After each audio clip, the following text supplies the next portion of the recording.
Item number 1, Shrimati Nirmala Sitharaman, माननीय वित्त मंत्री जी।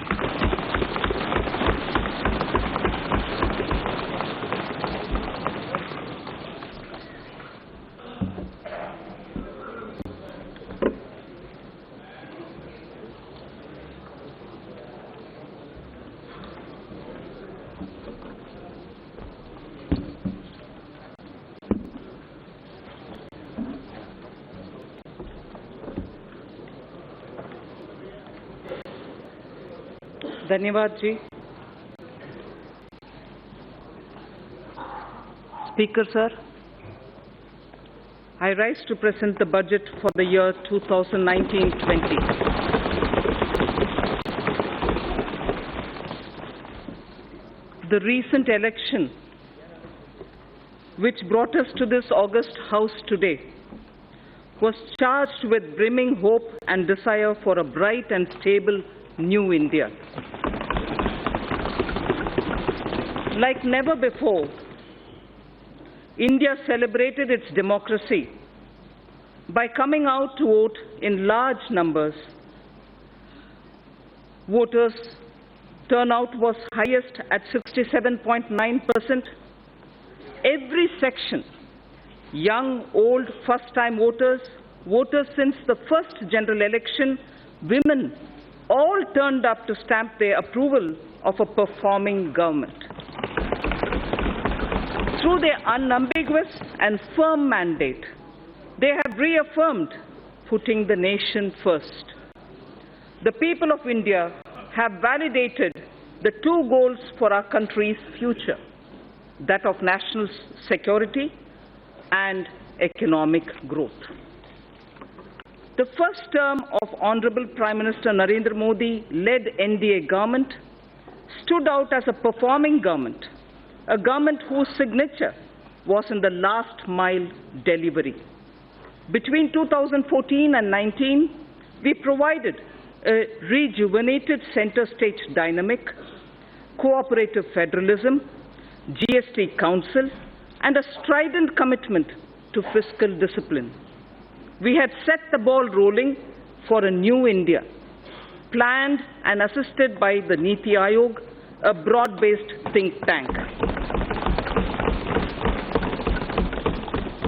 We have showed by our deeds that the principle reform, perform, transform can succeed. On many programs and initiatives, we had worked on unprecedented scale. Average amount spent on food security per year approximately doubled during 2014-19 compared to the preceding 5 years. Number of patents issued more than trebled 3 times in 2017-18 as against the number of patents issued pre-14. Our last mile delivery stood out, and the unknown citizen in every nook and corner of our country felt the difference. Our objective was and continues to be Mazboot Desh ke liye Mazboot Nagrik. Mega programs and services which we initiated and delivered during those 5 years will now be further accelerated. We shall further simplify procedures, incentivize performance, reduce red tape, and make the best use of technology, just as we did earlier. I am confident we will achieve our goals. Chanakya Niti Sutra says, Karya Purusha Karena Lakshyam Sampadayate. Meaning, with determined human efforts, the task will surely be completed. An Urdu couplet, pardon me my pronunciation, Yakin ho to koi rasta nikalta hai. Yakin ho to koi rasta nikalta hai.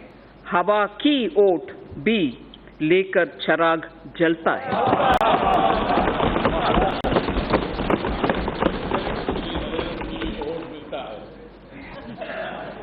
Vision for the decade. Our economy was at approximately 1.85 trillion US dollars when we formed the government in 2014. Within 5 years, it has reached 2.7 trillion US dollars. Hence, it is well within our capacity to reach the 5 trillion US dollars in the next few years. In the interim budget of 2019-20 presented in February 2019, we gave ourselves a vision for the decade. I flagged here the 10 points of our vision laid before us. Building physical, social infrastructure, Digital India reaching every sector of the economy, pollution-free India with green Mother Earth and blue skies, Make in India with particular emphasis on MSMEs, startups, defense manufacturing, automobiles, electronics, fabs and batteries, and medical devices. Water, water management, clean rivers, blue economy, space programs, Gaganyaan, Chandrayaan, and satellite programs, self-sufficiency and export of food grains, pulses, oil seeds, fruits and vegetables, healthy society, Ayushman Bharat, well-nourished women and children, safety of citizens, Team India with Jan Bhagidari, minimum government, maximum governance. These were the vision we set before ourselves. With this vision set before us, with the mandate given by its people, we are determined to take India to that height that it richly deserves. I strongly believe that with the clear-headed leadership of Honorable Prime Minister, we can achieve our goal. So what are the plans to reach the 5 trillion economy? The Indian economy will grow to become a $3 trillion economy in the current year itself. It is now the 6th largest in the world. 5 years ago, it was at the 11th position. In purchasing power parity terms, we are in fact the 3rd largest economy already, only next to China and the USA. To attain this and more, we need to continue undertaking many structural reforms. In the last 5 years, we saw many big reforms, in particular, indirect taxation, bankruptcy, and real estate. While these reforms were happening here in the Parliament, the common man's life was being changed through mudra, loans, to help him to do his business, and through several programs, it was being ensured that his or her kitchen had become smokeless. His or her house got electricity connection, and women's dignity was respected with the provision of toilets in home. The common man was served even as a major transformational reforms were being rolled out. And for this to continue, we need to invest heavily in infrastructure, in digital economy, and on job creation in small and medium firms. Respected Speaker, sir, it took us over 55 years for the Indian economy to reach $1 trillion. But when the country and her people's hearts are filled with Asha, Vishwas, and Akanksha, that is, when the hearts are filled with hope, trust and aspirations, we, in just 5 years, added $1 trillion. As I said, today we are nearing a $3 trillion level. So when we aspire to reach a $5 trillion level, many wonder if it's possible. If we can appreciate our citizens' purusharth or their goals of human spirit or pursuit, filled with the inherent desire to progress, led by the dedicated leadership present in this House, the target is eminently achievable. All of India's private sector industries, small, medium, or large, have played a substantial role in growing our economy. I recall the words of an eminent industry leader who said that his company's growth has always aligned itself with India's growth, before and post-independence. So if before independence, India Inc. understood Swadeshi, today they understand Make in India. We do not look down upon legitimate profit earning. Gone are the days of policy paralysis and license quota control regimes. India Inc. are India's job creators. They are the nation's wealth creators. Together with mutual trust, we can gain, catalyze fast, and attain sustained growth. I wish to propose a number of initiatives as part of a framework for kick-starting the virtuous cycle of domestic and foreign investments. Connectivity is the lifeblood of our economy. The government has given a massive push to all forms of physical connectivity through Pradhan Mantri Gram Sadak Yojana, industrial corridors, dedicated freight corridors, Bharatmala and Sagarmala projects, Jal Marg Vikas and Udan schemes.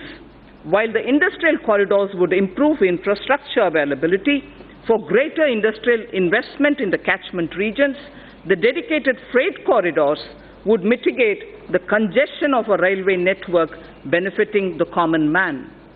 The ambitious program of Bharatmala would help develop national road corridors and highways, while Sagarmala would enhance port connectivity, modernization, and port-linked industrialization. If Sagarmala is aimed at improving the infrastructure for external trade, equally, it is the poor man's transport too. The Jal Marg Vikas project for capacity augmentation of navigation on national waterways is aimed at smoothing internal trade carried through inland water transport. These initiatives will improve logistics tremendously, reducing the cost of transport and increasing the competitiveness of domestically produced goods. The Udan scheme is providing air connectivity to smaller cities and enabling the common citizens of our country to avail air travel. All these programs are also helping bridge the rural and urban divide. As the world's third largest domestic aviation market, the time is ripe for India to enter into aircraft financing and leasing activities from Indian shores. This is critical to the development of self-reliant aviation industry, creating aspirational jobs in aviation finance, besides leveraging the business opportunities available in India's financial special economic zones, namely International Financial Services Center, the IFSC. Government will implement the essential elements of the regulatory roadmap for making India a hub for such activities. For providing an enabling ecosystem for growth in India of maintenance, repair and overhaul, MRO, maintenance, repair and overhaul industry, it is proposed to leverage India's engineering advantage and potential to achieve self-reliance in this vital aviation segment. Government will adopt suitable policy interventions to create a congenial atmosphere for the development of MRO in the country. The new metro rail projects for a total route length of 300 kilometers have been approved during 2018 and 19. Also, during 2019, about 210 kilometers metro lines have been operationalized. With this, 657 kilometers of metro rails network has become operational across the country. 657 kilometers. India's first indigenously developed payment ecosystem for transport based on National Common Mobility Card, NCMC standards, was launched by the Honorable Prime Minister in March 2019. This will enable people to pay multiple kinds of transport charges, including metro services and toll tax, across the country. This interoperable transport card runs on RuPay card and would allow the holders to pay for their bus travel, toll taxes, parking charges, retail shopping, and even withdraw money. Phase 2 of the FAME scheme, following approval of the Cabinet, with an outlay of 10,000 crore rupees over a period of 3 years, has commenced from 1st April 2019.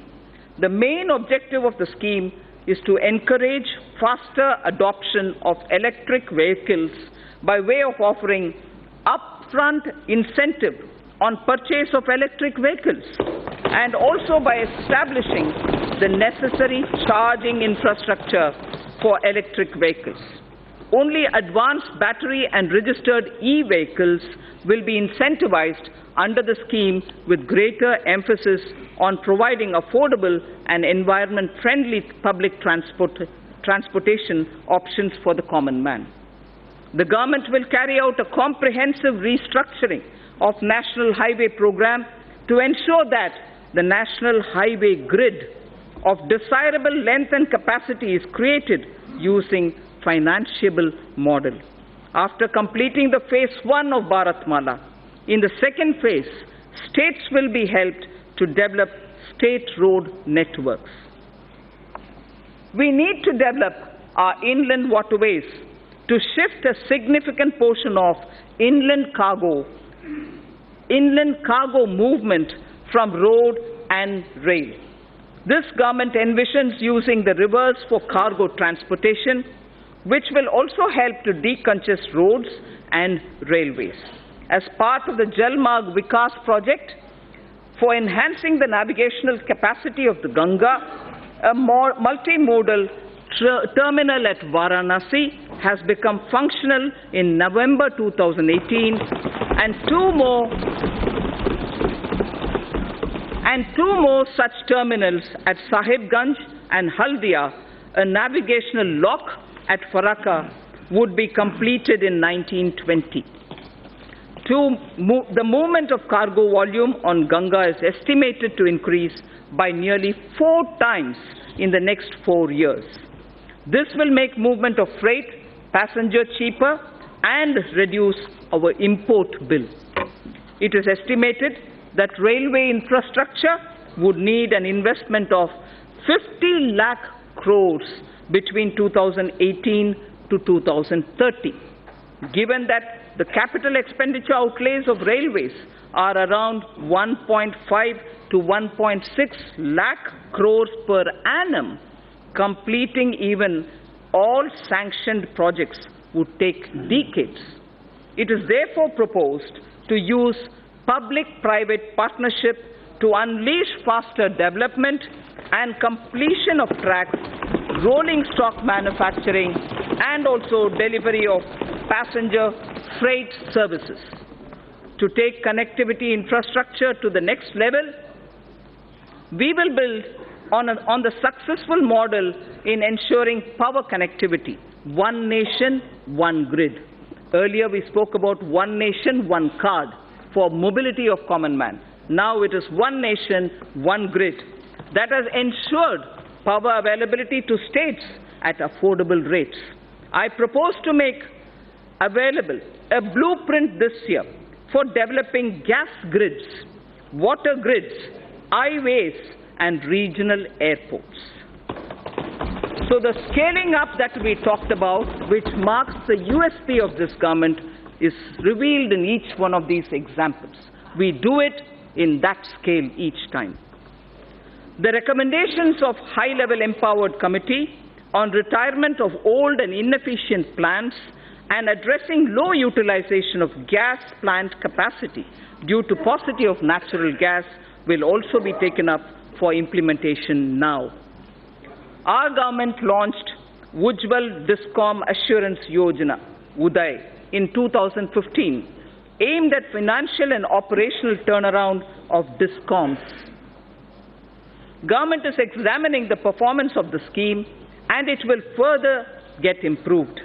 We will work with the state governments to remove barriers like cross-subsidy surcharges, undesirable duties on open access sales, or captive generation for industrial and other bulk power consumers. Besides these structural reforms, considerable reforms are needed in tariff policy. A package for power sector tariff and structural reforms would soon be announced. It is proposed that several reform measures would be taken up to promote rental housing. Current rental laws are archaic as they do not address the relationship between the lessor and the lessee realistically and fairly. A model tenancy law will also be finalized and circulated to the states. Large public infrastructure can be built on land parcels held by the central ministries and central public sector enterprises all across the country. Through an innovative instrument or innovative instruments such as joint development and concession, public infrastructure and affordable housing will be taken up.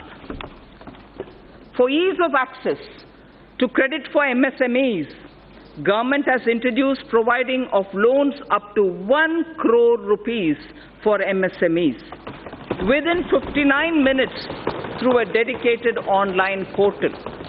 Under the interest subvention scheme for MSMEs, 350 crores of rupees has been allocated for the year 2019-20 for 2% interest subvention for all GST registered MSMEs on fresh or on incremental loans. On fresh or on incremental loans. Government payments to suppliers and contractors are a major source of cash flow, especially to SMEs and MSMEs. Investment in MSMEs will receive a big boost if these delays in payment are eliminated. Government will create a payment platform for MSMEs to enable filing of bills and payment thereof on the platform itself, thereby cutting down the time and the process itself. Encouraged by the overwhelming response, the Government of India has decided to extend the pension benefit to about 3 crore retail traders and shopkeepers whose annual turnover is less than 1.5 crores under a new scheme, namely Pradhan Mantri Karam Yogi Man Dhan scheme. Enrollment into the scheme will be kept simple, requiring only Aadhaar and a bank account, and the rest will be on self-declaration. We recognize that investment-driven growth requires access to low-cost capital. It is estimated that India requires investments averaging 20 lakh crores of rupees every year. A number of measures are proposed to enhance the sources of capital for infrastructure financing. A Credit Guarantee Enhancement Corporation, for which regulations have been notified by the RBI, will be set up in 2019-20. An action plan to deepen the market for long-term bonds, including for deepening markets for corporate bond repos, credit default swaps, etc., with specific focus on infrastructure sector, will be put in place. It is proposed to permit investments made by FIIs and FPIs in debt securities issued by Infrastructure Debt Fund, non-bank finance companies, the IDF, NBFCs, to be transferred, sold to any domestic investor within specified lock-in period. Corporate debt markets are crucial for the infrastructure sector, given the need to further deepen bond markets. A number of measures are proposed to be taken up. To deepen the corporate tri-party repo market in corporate debt securities, government will work with regulators, the RBI and the SEBI, to enable stock exchanges to allow AA-rated bonds as collaterals. User-friendliness of trading platforms for corporate bonds will be reviewed, including issues arising out of capping of International Security Identification Number, the ISIN. It's right time to consider increasing minimum public shareholding in the listed companies. I have asked SEBI to consider raising the current threshold of 25% to 35%. As a key source of capital to the Indian economy, it is important to ensure a harmonized and hassle-free investment experience for foreign portfolio investors. Hence, it is proposed to rationalize and streamline the existing Know Your Customer, the KYC norms for FPIs to make it more investor-friendly without compromising the integrity of cross-border capital inflows. It is time to take our capital markets closer to the masses and meet various social welfare objectives related to inclusive growth and financial inclusion. I propose to initiate steps towards creating an electronic fundraising platform, a social stock exchange, under the regulatory ambit of Securities and Exchange Board of India, the SEBI, for listing social enterprises and voluntary organizations.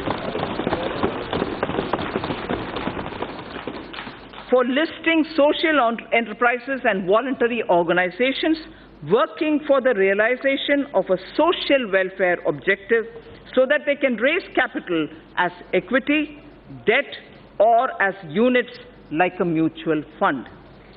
It is important to get retail investors to invest in treasury bills and securities issued by the government. Efforts made by the Reserve Bank will need to be supplemented with further institutional development using stock exchanges. For this purpose, interoperability of RBI depositories and SEBI depositories would be necessary to bring about seamless transfer of treasury bills and government securities between RBI and depository ledgers, and for enabling this, the government will take up necessary measures in this regard in consultation with RBI and the SEBI. FDI inflows into India have remained robust despite global headwinds. Speaker, sir, global foreign direct investment flows slid by 13% in 2018 to $1.3 trillion US dollars from $1.5 trillion in the previous year, the third consecutive annual decline according to the UNCTAD's UNCTAD's World Investment Report in 2019. This is India's FDI flows in 2018-19 remained strong. If that was the global picture, India's inflows in 18-19 remained strong at $64.37 billion US dollars, marking a 6% growth over the previous year. I propose to further consolidate, Speaker, sir, the gains in order to make India more attractive part of the global financial system to mobilize global savings, mostly institutionalized in pension, insurance, sovereign wealth funds, and so on. The government is contemplating organizing an annual global investors meet in India using National Infrastructure Investment Fund as the anchor to get all three sets of global players, top industrialists, corporate leaders, top pension, insurance, sovereign wealth funds, top pension, insurance, and sovereign wealth funds, and top digital technology and venture funds also. An important determinant of attracting cross-border investment, Speaker, sir, is availability of investable stock to the foreign portfolio investors. This issue assumes greater significance in view of the gradual shift from stock-targeted investments towards passive investment, whereby funds track global indices composition, of which depends upon available floating stock. Accordingly, I propose to increase the statutory limit for FBI investment in a company from 24% to sectoral foreign investment limit, with option given to the concerned corporates to limit it to a lower threshold. FPIs will be permitted to subscribe to listed debt securities issued by the REITs or the InvITs. Even though India is the world's top remittance recipient, NRI investment in Indian capital markets is comparatively less. With a view to provide NRIs with seamless access to Indian equities, I propose to merge the NRI portfolio investment scheme route with the foreign portfolio investment route.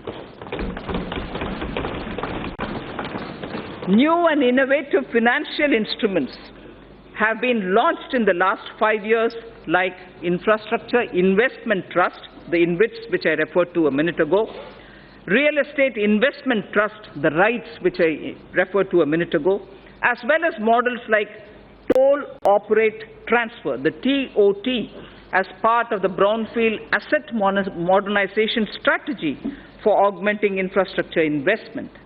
India has had a reasonable success in brownfield asset monetization, and several InvITs and one REIT transaction have already been completed. Additionally, the National Highways Authority, NHAI, carried out one TOT transaction as well. The cumulative resources garnered through these instruments and model, Speaker Sir, exceed 24,000 crores of rupees. India has emerged as a major space power with the technology and ability to launch satellites and other space products at globally low-cost level. Time has come to harness this ability commercially. A public sector enterprise, namely New Space India Limited, NSIL, has been incorporated as a new commercial arm of the Department of Space to tap the benefits of the research and development carried out by ISRO, Indian Space Research Organization. The company will spearhead commercialization of various space products, including production of launch vehicles, transfer of technologies, and marketing of space products. Sir, I've all the while spoken about the various means through which we can, at a macro level, reaching the $5 trillion target. Now, I would just confine myself to talking about Gramin Bharat, the rural India, the various steps which we'll take towards strengthening our economy. Mahatma Gandhi ji had said, the soul of India lives in its villages. This year, even as we are marking the 150th birth anniversary of Mahatma Gandhi, I submit that our government keeps Antyodaya at the core of all its efforts. At the center of everything that we do, we keep Gaon, Garib और Kisan. मतलब गांव, गरीब और किसान केंद्र बिंदु है हमारे हर एक कार्यक्रम में. Honorable Prime Minister's two mega initiatives of Ujjwala Yojana and Saubhagya Yojana have transformed the lives of every rural family, dramatically improving ease of their living. Household access to clean cooking gas has seen an unprecedented expansion through provision of more than 7 crore LPG connections. All villages and almost 100% households across the country have been provided with electricity. A combination of efficient implementation and enthusiastic adoption has significantly improved access to energy for rural households. By 2022, the 75th year of Indian independence, I would like to assure the nation that every single rural family,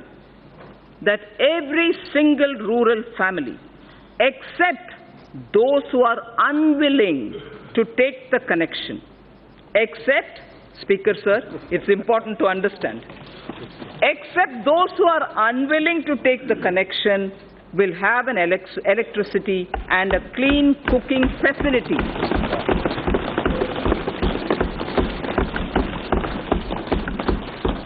Pradhan Mantri Awas Yojana, Gramin, aims to achieve the objective of housing for all by 2022. A total of 1.5 crore rural homes have been completed in the last 5 years. In the second phase of PMAY Gramin, during 2019-20 to 2021-22, 1.95 crore houses are proposed to be provided to the eligible beneficiaries. These houses are also being provided with amenities like toilets, electricity and LPG connections. With the use of technology, the DBT platform, the Direct Benefit Transfer platform and technology inputs, average number of days for completion of houses has been reduced from 314 days in 2015 and 16. It took us 314 days, Speaker Sir. Now it is only 114 days.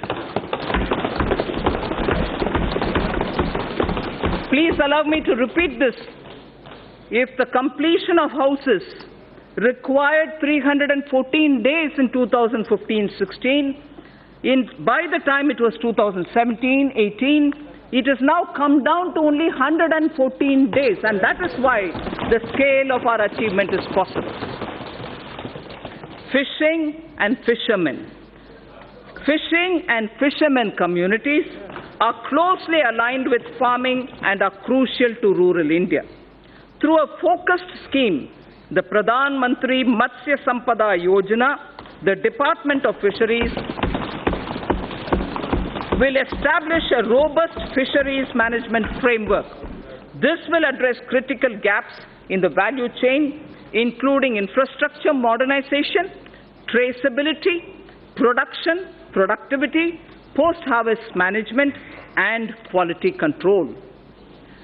Pradhan Mantri Gram Sadak Yojana has brought many socio-economic gains in the rural areas. To accelerate the speed of achieving universal connectivity of eligible habitations, the target of connecting the eligible and feasible habitations was advanced from 2022 to 2019 itself.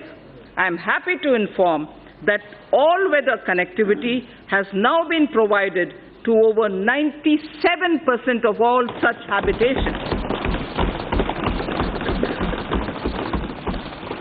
This has been possible by maintaining a high pace of road construction of 130 to 135 kilometers per day in the last 1,000 days.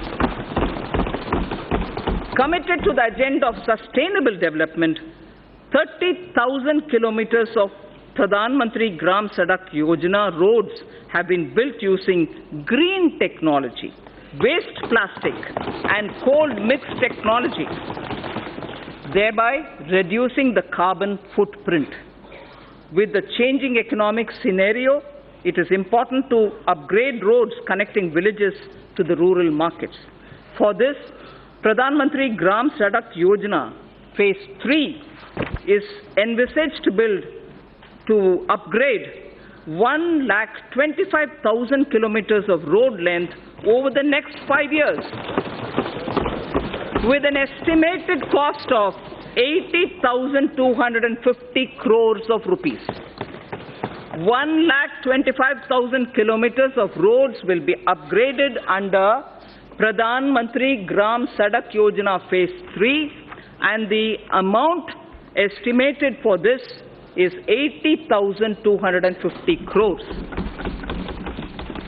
Considering the fact that majority of people still live in villages and depend on agriculture and traditional industries, the scheme of Fund for Upgradation and Regeneration of Traditional Industries, SFURTI, Spurti is it, aims to set up more common facility centers to facilitate cluster-based development to make the traditional industries more productive, profitable, and capable for generating sustained employment opportunities. The focus sectors are bamboo, honey, and khadi clusters. The SFURTI envisions setting up of 100 new clusters during 2019-20, which should enable 50,000 artisans to join the economic value chain. Further, to improve the technology of such industries, the Scheme for Promotion of Innovation, Rural Industry and Entrepreneurship, ASPIRE, has been consolidated for setting up of livelihood business incubators and technology business incubators. The scheme contemplates to set up 80 livelihood business incubators and 20 technology business incubators in 2019-20 to develop 75,000 skilled entrepreneurs in agro-rural industry sectors. We will invest widely in agricultural infrastructure. Speaker, sir, we will support private entrepreneurship in driving value addition to farmers' produce from the field and from allied activities too, like bamboo, like timber from the hedges, and also for generating renewable energy. अन्नदाता क्यों ऊर्जा दाता बना नहीं सकते? अन्नदाता ऊर्जा दाता बनाने के लिए बहुत सारे हमारे प्रोग्राम्स हैं. Daring through cooperatives shall also be encouraged by creating infrastructure for cattle feed manufacturing, milk procurement, processing and marketing. Speaker, sir, I place my appreciation for our farmers who have made India self-sufficient in pulses. दलहन के revolution जो हमारे किसान ने किया है, पिछले 1.5 साल में किया है, उसके लिए उनको मैं बधाई देना चाहती हूँ. I am sure they will repeat such a success even in the production of oil seed. तिलहन में भी हम उम्मीद रखते हैं हमारे किसान ऐसे ही सफलता पाएंगे. Our import bill shall be reduced by their Sabha. We also hope to form 10,000 new farmer producer organizations. That will ensure economies of scale for farmers over the next 5 years. The government will work with state governments to allow farmers to benefit from e-NAM. The Agricultural Produce Marketing Cooperatives Act should not hamper farmers from getting a fair price for their produce. Ease of doing business and ease of living both should apply to farmers too.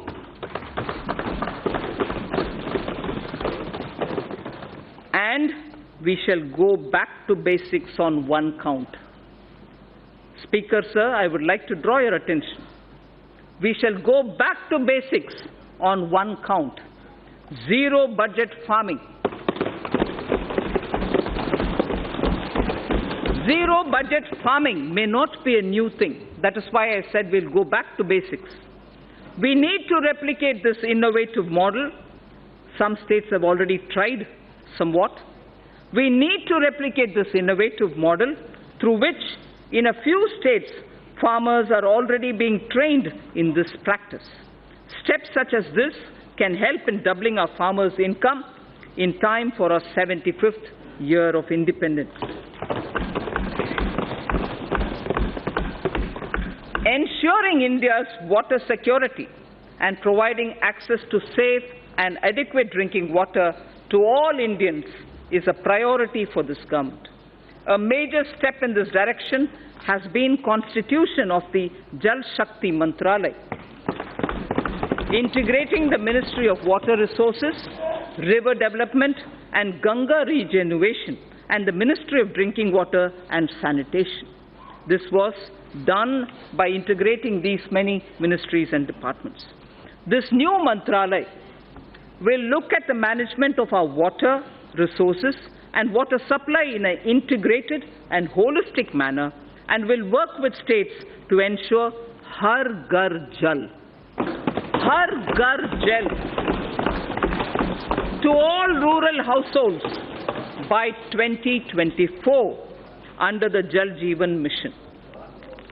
This mission, under the Department of Drinking Water and Sanitation, will focus on integrated demand and supply side management of water at the local level, including creation of local infrastructure for source sustainability like rainwater harvesting, groundwater recharge, and management of household wastewater for reuse in agriculture. The Jal Jeevan Mission will converge with other central and state government schemes to achieve its objectives of sustainable water supply management across the country. The government has identified 1,592 blocks which are critical and overexploited, spread across 256 districts for the Jal Shakti Abhiyan.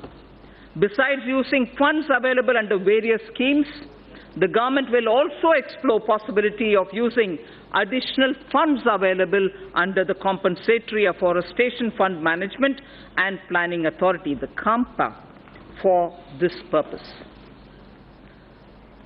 Speaker sir, Swachh Bharat Abhiyan has touched the very conscience of the nation, besides bringing enormous health and environmental benefits. This noble scheme, initiated in 2014, has achieved a resounding success. 9.6 crore toilets have been constructed.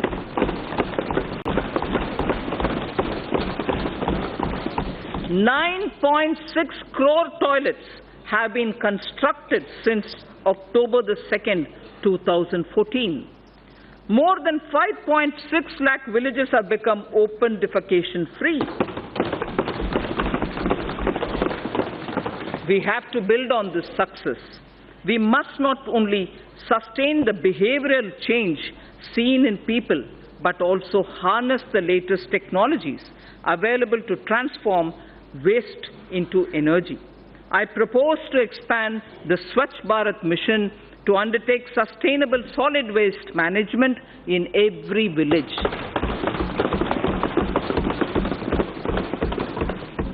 Under the Pradhan Mantri Gramin Digital Saksharata Abhiyan, over 2 crore rural Indians, under the Pradhan Mantri Gramin Digital Saksharata Abhiyan, over 2 crore rural Indians have so far been made digitally literate. To bridge rural-urban digital divide, BharatNet is targeting internet connectivity in local bodies in every panchayat in the country. This will be speeded up with assistance from Universal Service Obligation Fund under the public-private partnership arrangement. Speaker sir, till now I focused on some specific features in order that our rural India, Gramin Bharat ke liye. Now I will focus on Shahri Bharat, urban India. This government sees the rapid urbanization of India as an opportunity rather than a challenge.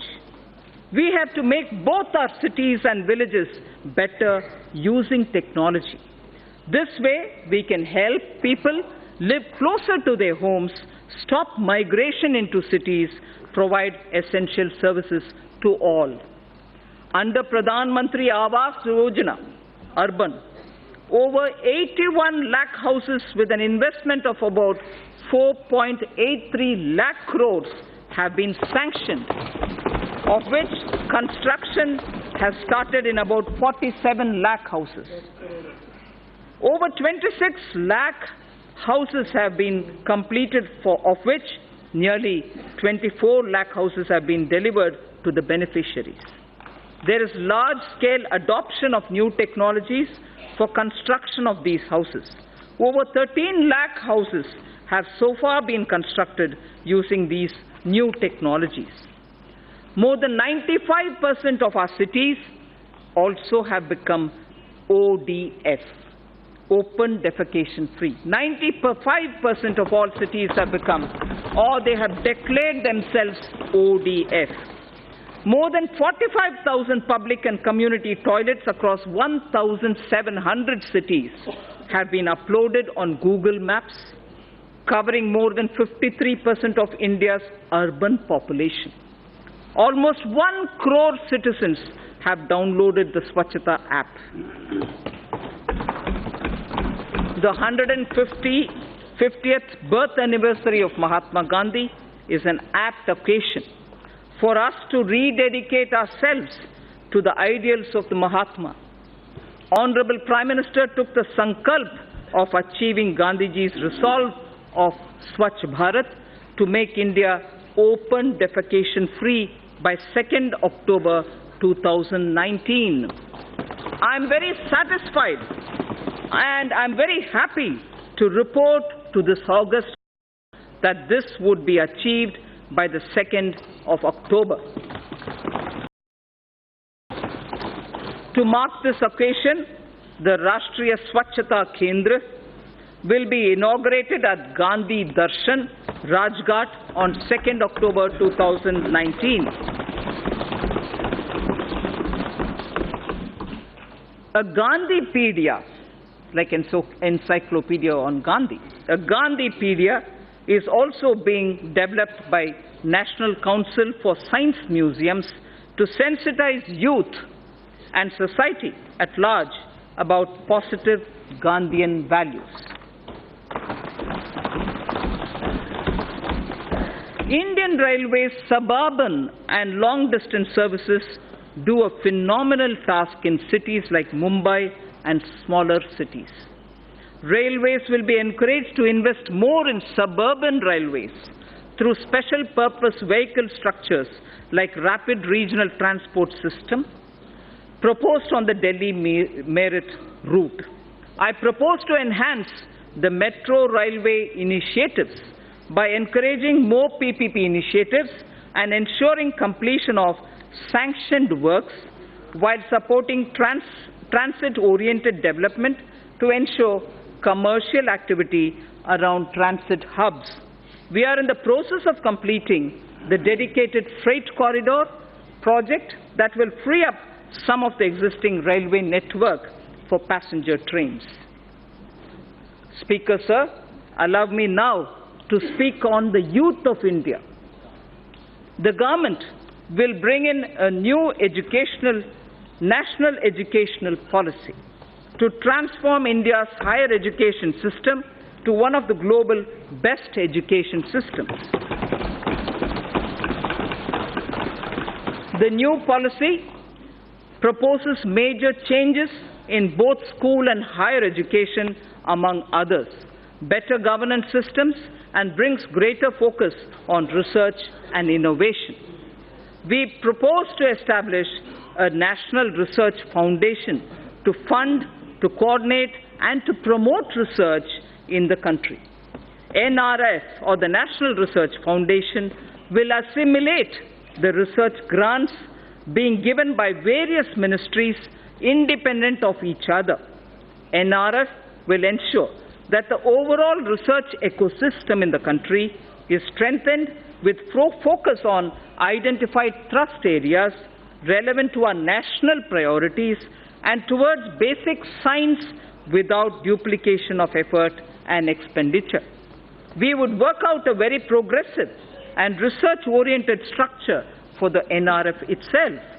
The funds available with all ministries will be integrated in NRF. This would be adequately supplemented with additional funds. Massive online open courses through SWAYAM initiative have helped bridge the digital divide for disadvantaged section of our student community.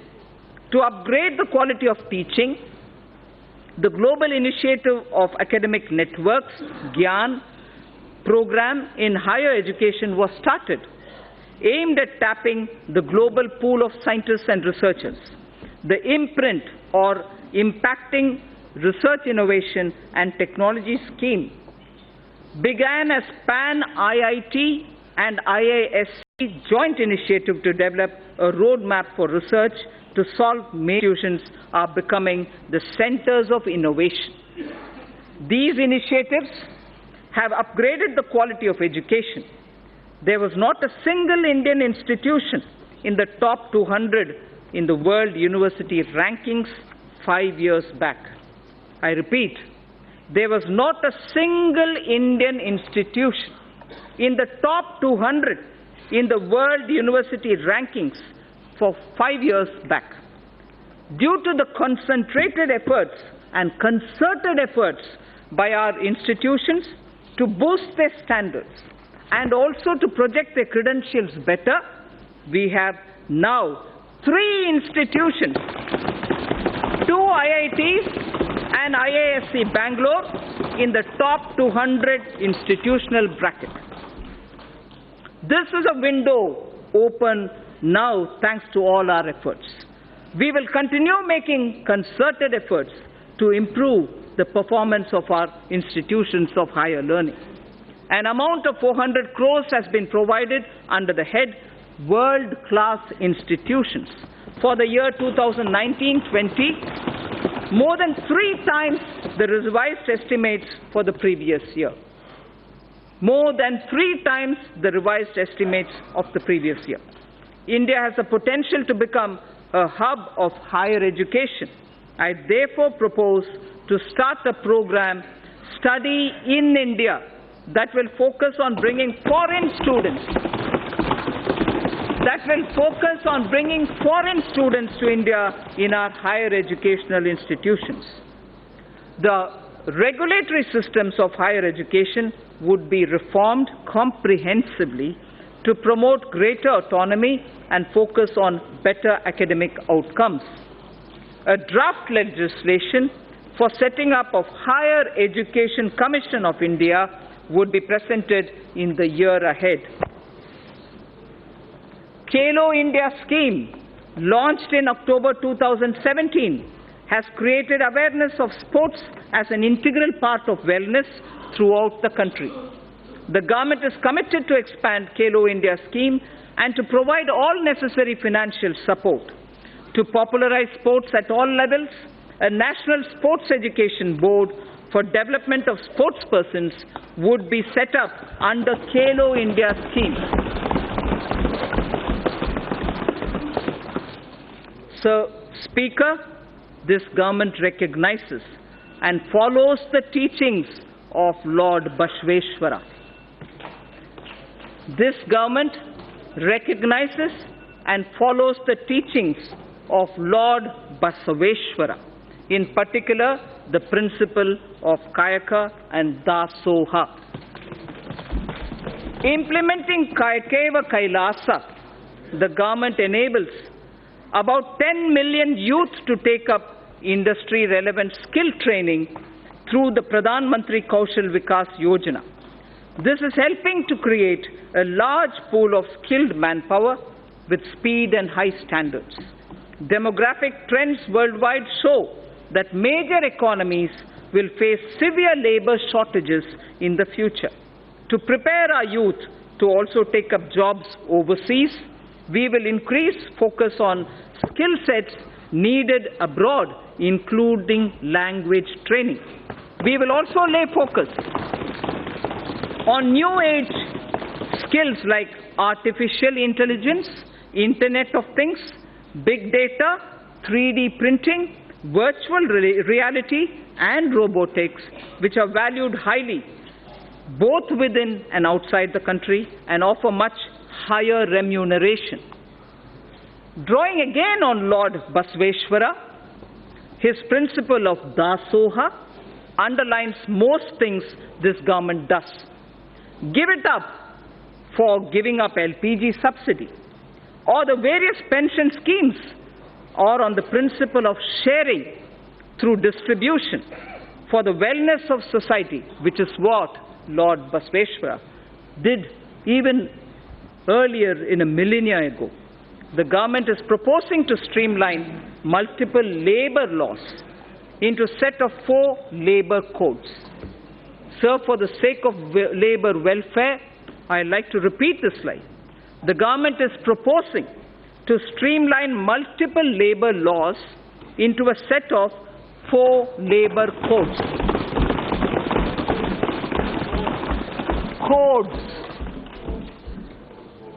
C-O-D-E-S, codes. This will ensure that process of registration and filing of returns will get standardized and streamlined. With various labor-related definitions getting standardized, it is expected that there shall be less disputes. We propose, again sir, this is an interesting idea, I wish to draw your attention. We propose to start a television program within the DD bouquet of channels exclusively for startups.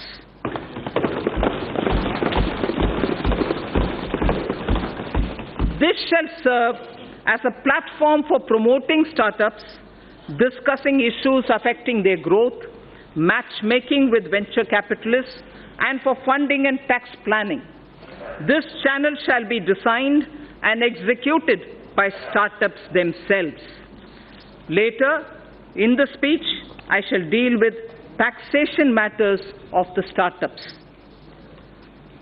So, Stand Up India scheme has delivered enormous benefits. The country is witnessing emergence of thousands of entrepreneurs, from women and also from scheduled caste and scheduled tribes. Most of them assisted to set up their own businesses and industry, with capital provided under the Stand Up India scheme.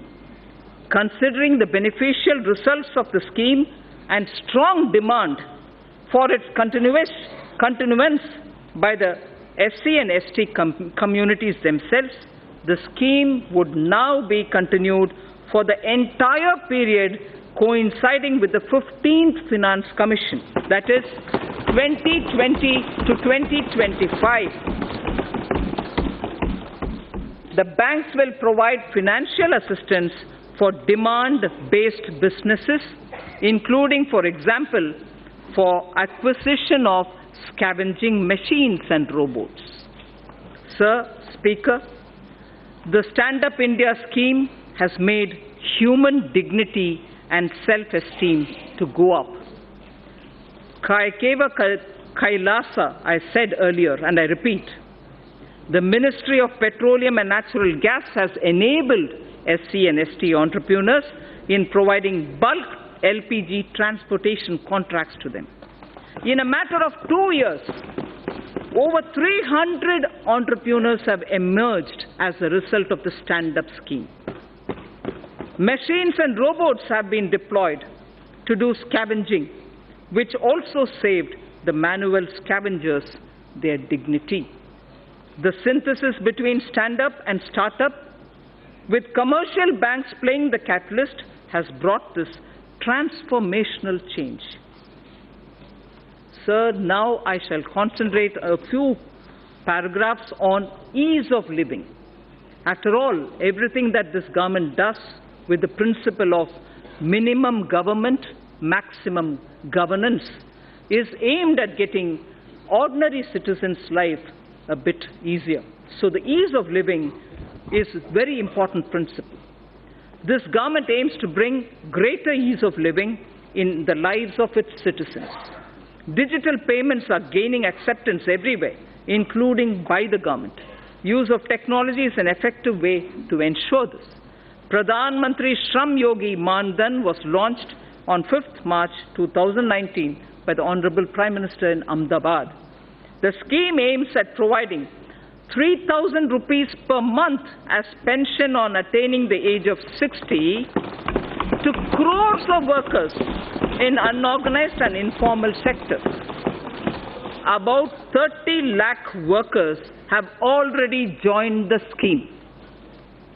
For good quality of life and ease of living, maintaining a cleaner environment and ensuring sustainable energy use is absolutely vital. A program of mass scaling up of LED bulbs for widespread distribution at household level was taken up, resulting into massive replacement of incandescent bulbs and CFLs in the country. Approximately 35 crore LED bulbs have been distributed under the Ujala Yojana, leading to a cost saving, and this is very impressive. I request through you, respected Speaker, that all members present here listen to what cost saving has emerged because of the LED bulbs. Approximately 35 crore LED bulbs have been distributed under the Ujala Yojana, leading to a cost saving of 18,341 crores. And this 18,341 crores annually, every year, because of LED, this is what the country is saving. It is going to be free of incandescent, India is going to be free of incandescent bulbs, and CFL use has already become minuscule. We will use the approach of mission LED bulb method to promote the use of solar stoves and battery chargers in the country. To make railway travel a pleasant and satisfying experience to the common citizen, again, ease of living, we will launch a massive program of railway station modernization this year. Railway station modernization will be launched this year. Honorable Speaker, sir, I draw the attention to the women of India. Nari to Narayani.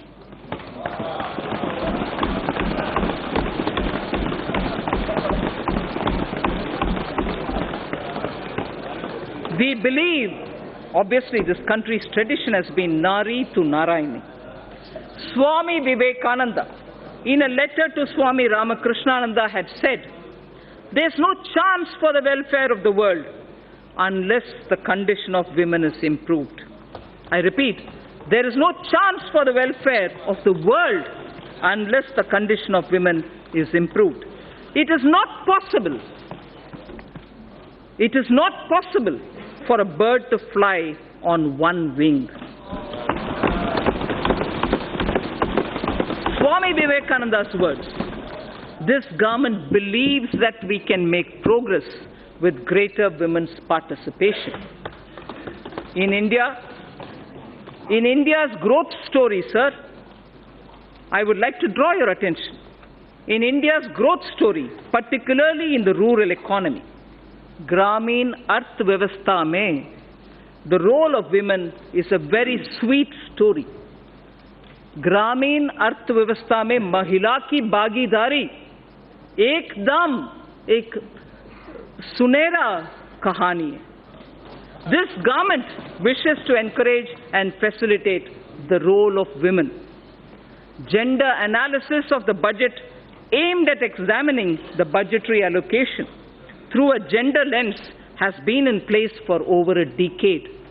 I propose to form a broad-based committee with government and private stakeholders to evaluate and suggest action for moving forward.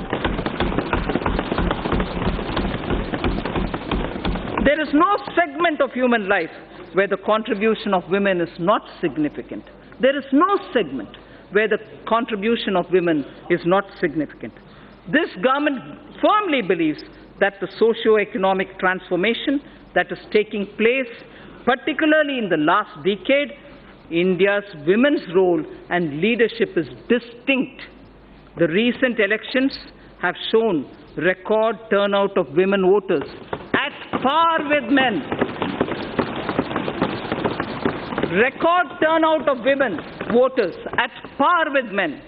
We also have a record number of 78 women MPs here in this House.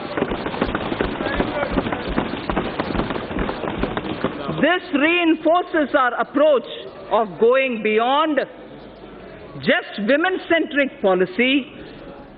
I repeat, this reinforces our approach of going beyond just women-centric policy making to building women-led initiatives and movements. This government, Speaker Sir, has supported and encouraged women entrepreneurship through various schemes such as Mudra, Stand Up India, self-help group support, and so on.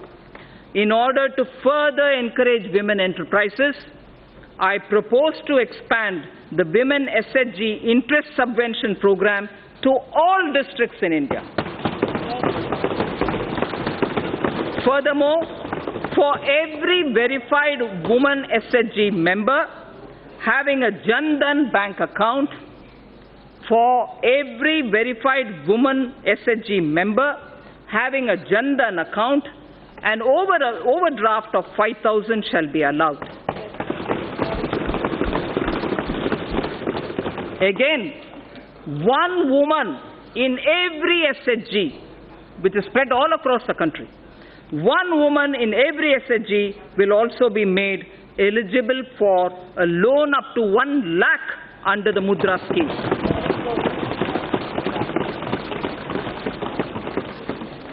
Speaker Sir, at the beginning I did tell you about India's soft power. India's soft power, which is the next section I'll concentrate on. India's soft power is appreciated in so many different ways. Some simple examples, sir. In the last 3 years, on the International Yoga Day, yoga has been practiced in large numbers in 192 countries around the world. Mahatma Gandhi's favorite bhajan, Vaishnav Janto Tene Kahiye, was sung by the respective lead artists from over 40 countries. The annual Bharat Ko Jano quiz competition is sought after as an event to participate by not only NRIs, non-resident Indians, but also several foreigners themselves. I propose to consider issuing Aadhaar card for non-resident Indians with Indian passports after their arrival in India without waiting for 180 days. I repeat it. I propose to consider issuing Aadhaar cards for non-resident Indians with Indian passports after their arrival in India without waiting for the mandatory 180 days, without waiting we issue. I propose to launch a mission which will integrate our traditional artisans and their creative products with global markets. Wherever necessary, we shall obtain patents for them and the geographical indicators, GI, for them. I wish to say this in Hindi for the larger audience of traditional artisans.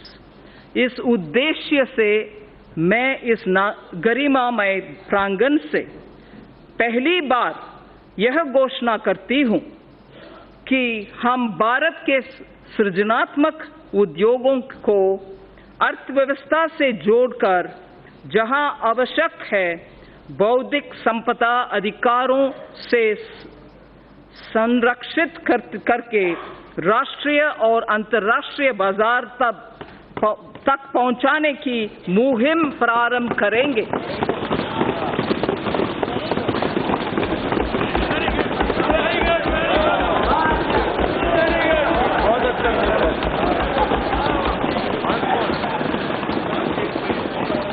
To give further impetus to India's growing influence and leadership in the international community, government decided to open Indian embassies and high commissions abroad in countries where India does not have a resident diplomatic mission as yet.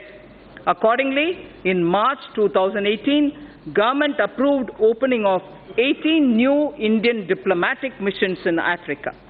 5 embassies have already been opened in Rwanda, Djibouti, Equatorial Guinea, Republic of Guinea, and Burkina Faso in the year 2018-19. Government intends to open another 4 embassies, new ones, in the year 2019-20. This will not only increase the footprint of India's overseas presence, but also enable us to provide better and more accessible public services, especially to the local Indian communities in these countries. In line with our ancient wisdom, India has always pursued a policy of economic cooperation with countries through bilateral and regional coordination. Indian Development Assistance Scheme, IDEAS, provides concessional financing for projects and contributes to infrastructure development and capacity building in the recipient developing countries. Mindful of our position as the 6th largest economy, we will look at alternative development models which include private sector equity, multilateral financing, contributions from corporates, non-residents, and so on. I propose to revamp the IDEA scheme during the current financial year. The government is developing 17 iconic tourism sites into world-class tourist destinations and to serve as a model to other tourism sites.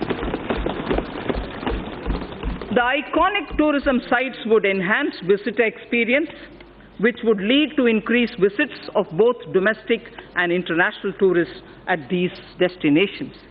With the objective of preserving rich tribal heritage, a digital repository is developed where documents of folk songs, photos and videos regarding their evolution, place of origin, lifestyle, architecture, education levels, skill sets, traditional art, folk dances, and other anthropological details of the tribes in India will be stored. The repository will further be enriched and strengthened as we go along. Speaker, sir, now I come to saying what we propose about the banking and the financial sector. Financial gains from cleaning of the banking system are now amply visible. NPAs, meaning non-performing assets, of commercial banks have reduced by over 1 lakh crore over the last year.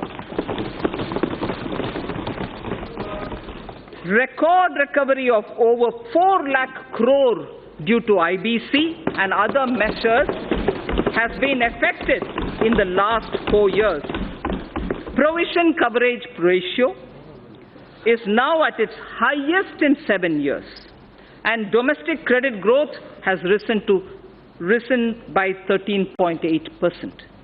Government has smoothly carried out consolidation, reducing the number of public sector banks by 8. Government has smoothly carried out consolidation, reducing the number of public sector banks by 8. At the same time, as many as 6 public sector banks have been enabled to come out of prompt corrective action framework. We have enabled 6 public sector banks to come out of that situation. Having addressed the legacy issues, public sector banks are now proposed to be further provided 70,000 crores of rupees capital to boost credit for a strong impetus to the economy. 70,000 crores of rupees will be provided in order that capital will be boosted so that credit can be improved. To further improve ease of living, they will leverage technology, offering online personal loans, doorstep banking, and enabling customers of one public sector bank to access services across all public sector banks and so on. In addition, government will initiate steps to empower account holders to remedy the current situation in which they do not have control over deposits of cash by others into their accounts. There is an issue now. Unknowing to them, there are money being deposited into accounts, and that is creating a lot of problems for customers. So we will be addressing that also. We will initiate steps to address that problem. Reforms will also be undertaken to strengthen governance in public sector banks. Non-banking financial companies are playing an extremely important role in sustaining consumption demand as well as capital formation in small and medium industrial segment. NBFCs that are fundamentally sound should continue to get funding from banks and mutual funds without being unduly risk-averse. For purchase of high-rated pooled assets of financially sound NBFCs amounting to a total of 1 lakh crore rupees during the current financial year, government will provide one-time 6 months partial credit guarantee to public sector banks for the first loss of up to 10%. I shall read this again. For the purchase of high-rated pooled assets of financially sound NBFCs amounting to a total of 1 lakh crores of rupees during the current financial year, government will provide one-time 6 months partial credit guarantee to public sector banks for first loss up to 10%. Further, Reserve Bank of India is the regulator of the NBFCs. However, RBI has limited regulatory authority over NBFCs. Appropriate proposals for strengthening the regulatory authority of RBI over NBFCs are being placed in the finance bill. NBFCs which do public placement of debt have to maintain a debenture redemption reserve. And in addition, a special reserve as required by RBI has also to be maintained. To allow NBFCs to raise funds in public issues, the requirement of creating a DRR, that is a debenture redemption reserve, which is currently applicable for only public issues as private placements are exempt, this will be done away with. To bring more participants, especially NBFCs not registered as NBFCs factor, on the TREDS platform, amendment in the Factoring Regulation Act 2011 is necessary, and steps will be taken to allow all NBFCs to directly participate on the TREDS platform. Efficient and conducive regulation of the housing sector is extremely important in our context. The National Housing Bank, besides being a refinancer and a lender, is also the regulator of the housing finance sector. This gives a somewhat conflicting and difficult mandate to the NHB. I am proposing to return the regulation authority over the housing finance sector from the NHB, National Housing Board, to the RBI. I am proposing to return the regulation authority over the housing finance sector from NHB to the RBI. Necessary proposals have been placed in the finance bill even for that. Government has announced its intention to invest 100 lakh crores in infrastructure over the next 5 years. 100 lakh crores for infrastructure over the next 5 years. To this end, it is proposed to set up an expert committee to study the current situation relating to long-term finance and our past experience with development finance institutions, and this committee shall recommend the structure and required flow of funds through development finance institutions. the situation will be reviewed by them and they will suggest measures. Pension Fund Regulatory Development Authority, PFRDA, implements and regulates the National Pension System, the NPS, and Atal Pension Yojana through various intermediaries, including, inter alia, the NPS Trust, keeping in view the wider interest of the subscribers and to maintain arm's-length relationship of the NPS Trust with PFRDA, steps will be taken to separate the NPS Trust from PFRDA with appropriate organizational structure. To facilitate onshoring of international insurance transactions and to enable opening of branches by foreign reinsurers in the International Financial Service Center, it is proposed to reduce net owned fund requirement from 5,000 crores to 1,000 crores, 1,000 crores. I'll repeat that sentence, sir. To facilitate onshoring of international insurance transactions and to enable opening of branches by foreign reinsurers in the International Financial Services Center, it is proposed to reduce net owned fund requirement from 5,000 crores to 1,000 crores. Government has been following the policy of disinvestment in non-financial public sector undertakings, maintaining government stake not to go below 51%. Government is considering, in case where the undertaking is still to be retained in government control, to go below 51% to an appropriate level on case-to-case basis. Government has also decided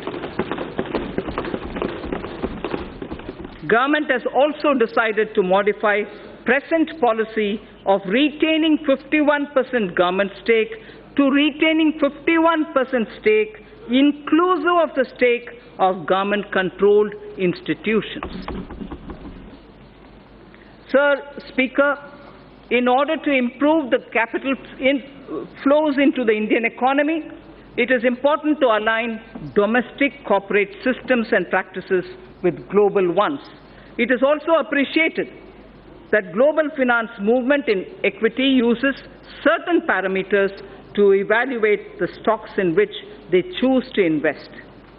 The government intends to further encourage retail participation in CPSEs, which of late has shown very encouraging upward trend.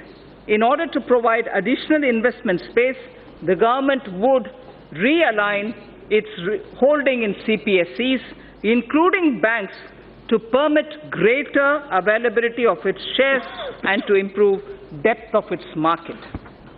Strategic disinvestment of select CPSEs would continue to remain a priority of this government.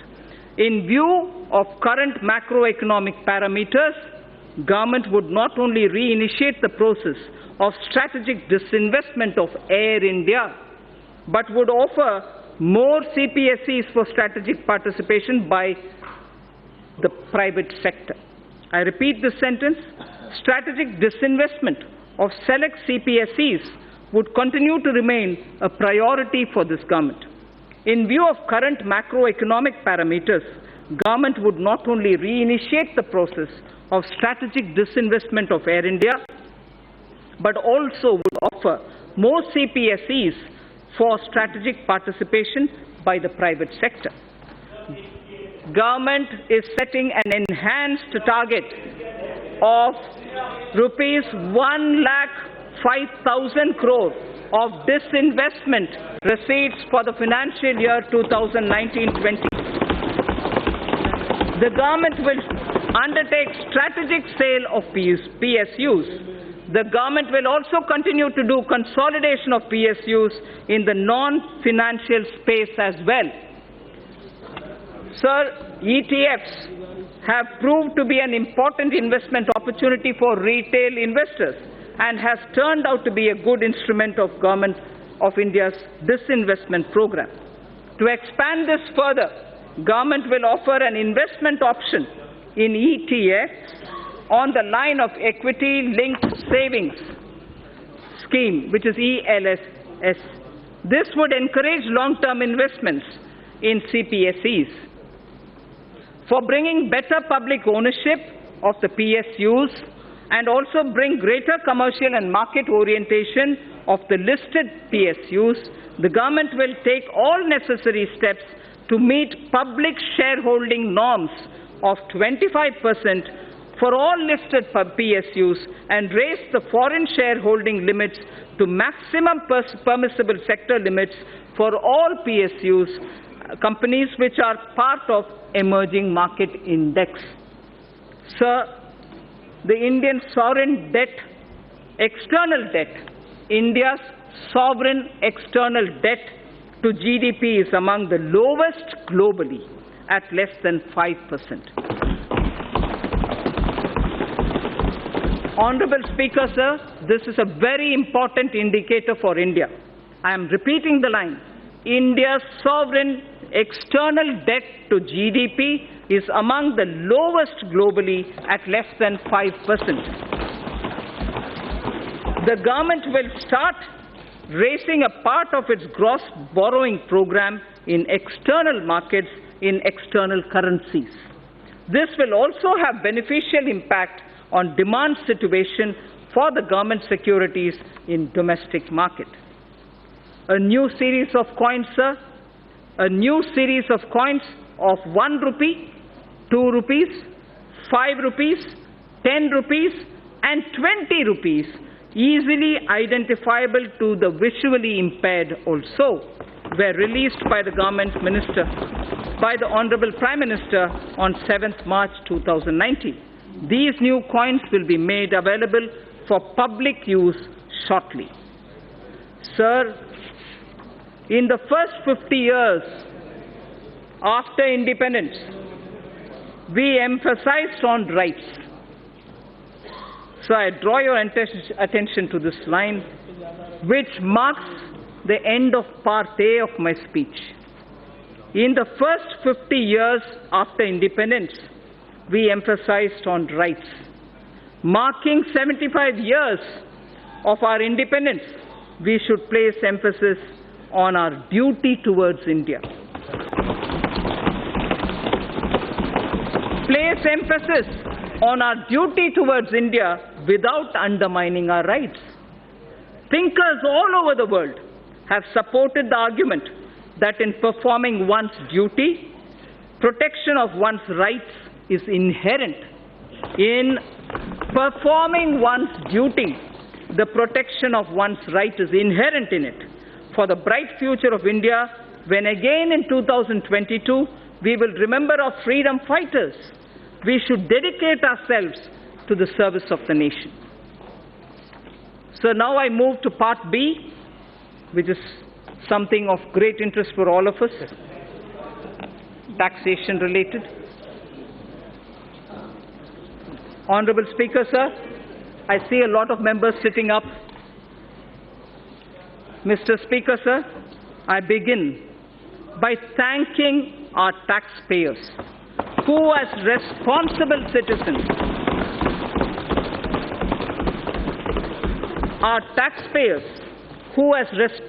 citizens, perform their duty by paying their taxes.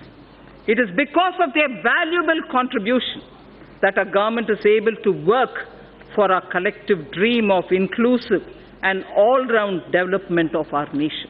I place my appreciation to the honest taxpayer of India. At this juncture, sir, I find wisdom in a line from Purananuru, which is a Sangam time Tamil literature piece. A Tamil Sangam era work, and this is done by Pisirandayar.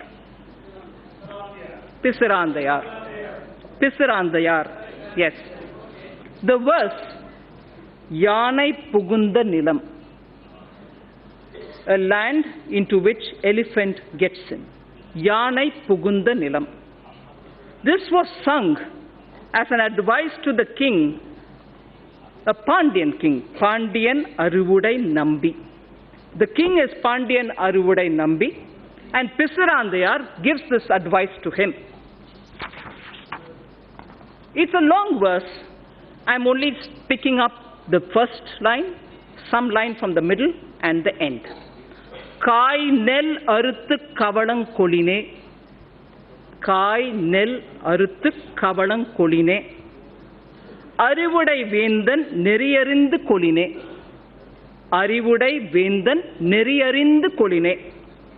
Parivu taba edukkum pindam natchin. Parivu taba edukkum pindam natchin. Yanai pukka pulam pol. Yanai pukka pulam pola. Thanum unnan ulagamum kedume. Meaning,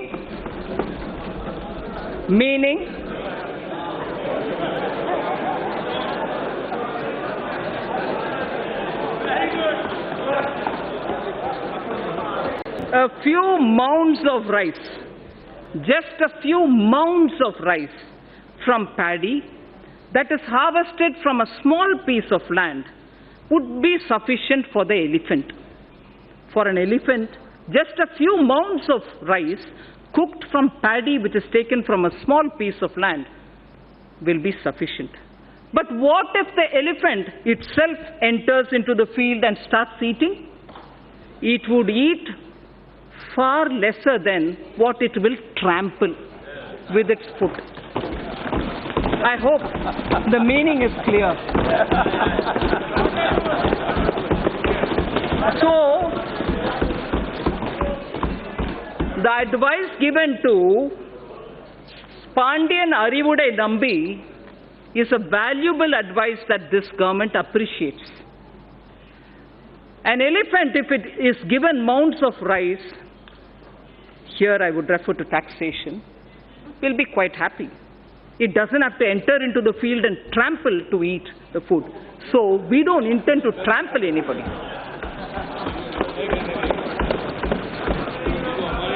Sir, in direct taxes therefore,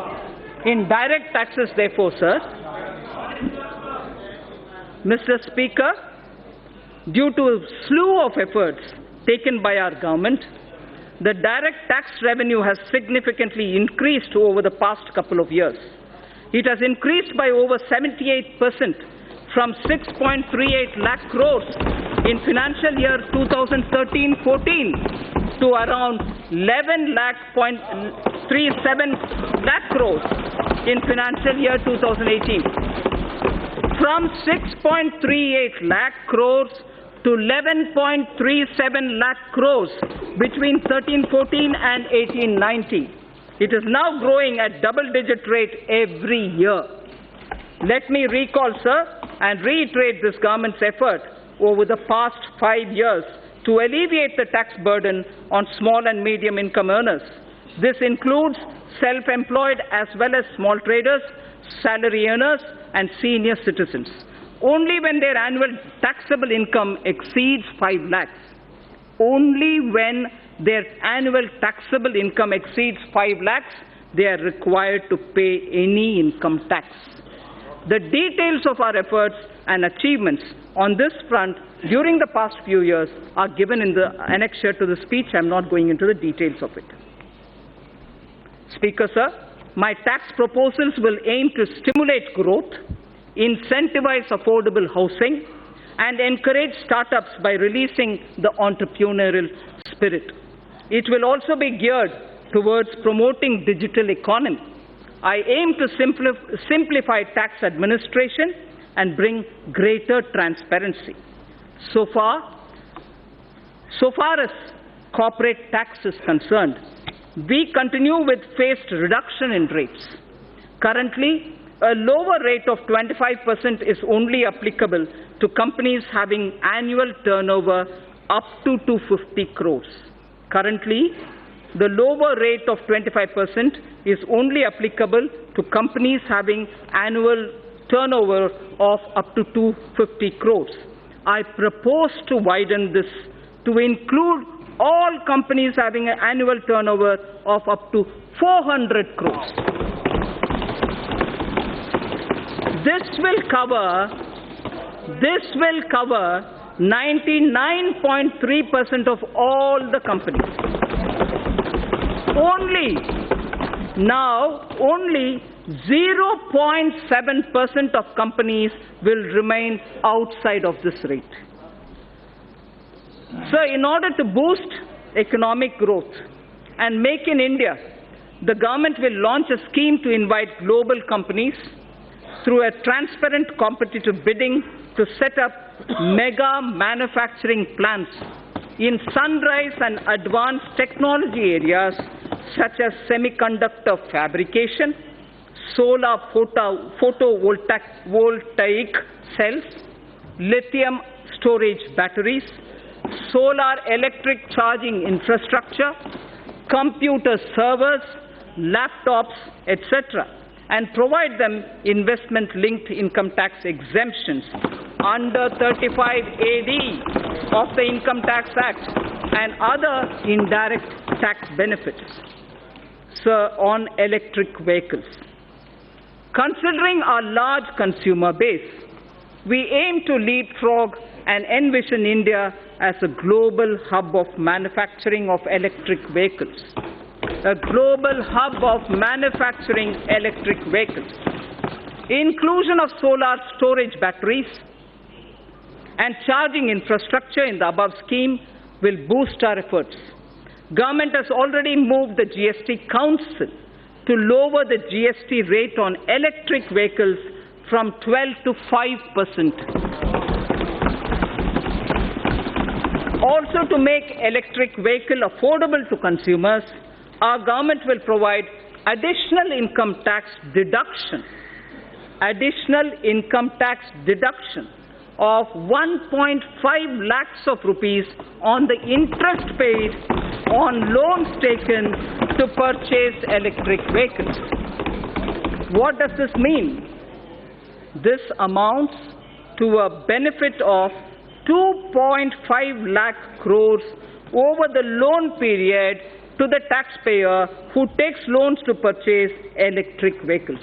So by the time the entire period of the loan ends, for you having taken the loan for buying an electric vehicle, you would benefit to the level of 2.5 lakh rupees because of this income tax deduction which is being brought in for encouraging purchase of electric vehicles. So startups, as I said when I was talking about the youth of this country, startups require, and we have been consistently providing them all the encouragement. Startups in India are taking firm roots and their continued growth needs to be encouraged. To resolve the so-called angel tax issue, I'm sure a lot of members are concerned on this issue. To resolve the so-called angel tax issue, the startups and their investors who file requisite declarations and provide information in their returns will not be subjected to any kind of scrutiny in respect of valuation of share premiums. The issue of establishing identity of the investor and source of his funds will be resolved by putting in place a mechanism of e-verification, so there's no man-to-man interface there. With this funds raised by startups will not require, the funds raised by startups will not require any kind of scrutiny from the income tax department. In addition, special administrative arrangements shall be made by the Central Board of Direct Taxes for pending assessments of startups and redressal of their grievances.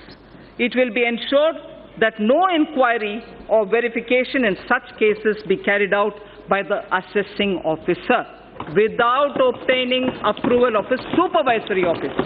So the element of discretion with which startups were suffering has been removed. So without obtaining the approval of a supervisory officer, an assessing officer shall not worry the assessee. At present, startups are not required to justify fair market value of their shares issued to certain investors, including Category 1 alternative investment funds. I propose to extend this benefit to Category 2 alternative investment funds also. At the moment, it's available for AIS Category 1, Now I expand this to include Category 2 AIFs also. Therefore, valuation of shares issued to these funds shall be beyond the scope of income tax scrutiny. Again, you get out of income tax scrutiny when that has been done. I also propose to relax some of the conditions for carry forward and set off losses in the case of startups. I also propose to extend the period of exemption of capital gains arising from sale of residential house for investment in startups up to 31/3/2021. And relax certain other conditions of this exemption. So, affordable housing, which is an aim of this government. For realization of the goal of housing for all and affordable housing, a tax holiday has already been provided on the profits earned by developers of affordable housing. Also, interest paid on housing loans is allowed as a deduction to the extent of 2 lakhs in respect of self-occupied property. In order to provide a further impetus, I propose to allow an additional deduction of up to 1,50,000 rupees for interest paid on loans borrowed up to 31st March 2020, next year, for purchase of affordable house valued up to 45 lakhs. Therefore, a person purchasing an affordable house will now get an enhanced interest deduction up to 3.5 lakhs of rupees. This will translate into benefit of 7 lakh of rupees to the middle class home buyers over their loan period of 15 years. Just as we said about the electric cars, now we are saying the tax deduction provision that we are coming in now with will enable home buyers of the affordable home category that in the period of 15 years, when your home loan runs, the net gain would be 7 lakh of rupees. This will immediately benefit a lot of middle class. So on the NBFCs, a lot of discussion happens today about NBFCs. Non-banking financial companies play an increasingly important role in India's financial system. With enhanced levels of regulation they are subjected to by the Reserve Bank of India, there is a need to provide greater parity in their tax treatments vis-à-vis scheduled banks. Currently, interest on certain bad or doubtful debts made by scheduled banks and other financial institutions is allowed to be offered to tax in the year in which this interest is actually received. I propose to extend this facility to deposit-taking as well as systematically important non-deposit-taking NBFCs also. So the International Financial Services Center, the GIFT City, series of measures have already been taken in the past by this government. With a view to incentivizing the IFSC, I propose to provide several direct tax incentives to an IFSC, including 100% profit-linked deduction under Section 80 LA in any 10-year block within a 15-year period, exemption from dividend distribution tax from current and accumulated income to companies and mutual funds, exemption on capital gain to Category 3 AIF, and interest payment on loan taken from non-residents. So, securities transaction tax. I propose to give relief in levy of securities transaction tax by restricting it only to the difference between the settlement and the strike price in case of exercise of option. Simplification and ease of living. India's ease of doing business ranking under the category of paying taxes showed a significant jump from 172 in 2017 to 121 in the year 2019. From 172, we have come to 121, a drastic improvement. I now propose to implement series of measures that will leverage technology to make compliance easier for the taxpayer. Interchangeability of PAN and Aadhaar. Mr. Speaker, sir, more than 120 crore Indians now have Aadhaar card. Therefore, for ease and convenience of taxpayers, I propose to make PAN and Aadhaar interchangeable and allow those who do not have PAN card to file income tax returns by simply quoting their Aadhaar number, and also use it wherever they are required to quote the PAN. So everywhere where you are required to quote the PAN, instead you can just do Aadhaar, and even if you don't have a PAN, there is no problem. So pre-filling of income tax returns. Pre-filled tax returns will be made available to taxpayers, which will contain details of salary income, capital gains from securities, bank interest and dividends, etc. And tax deductions also. Information regarding these incomes will be collected from the concerned sources such as banks, stock exchanges, mutual funds, EPFO, state registration departments, and so on. This will not only significantly reduce the time taken to file tax return, but will also encourage accuracy of reporting of income tax. So faceless e-assessment. This is a very important thing about which there's been a lot of discussion. Assessees should not face any kind of harassment. The existing system of scrutiny assessments in the income tax department involves a high level of personal interaction between the taxpayer and the department, which leads to certain undesirable practices and on the part of the tax officials. To eliminate such instances and to give shape to the vision of Honorable Prime Minister, a scheme of faceless assessment in electronic mode involving no human interface is being launched this year in a phased manner.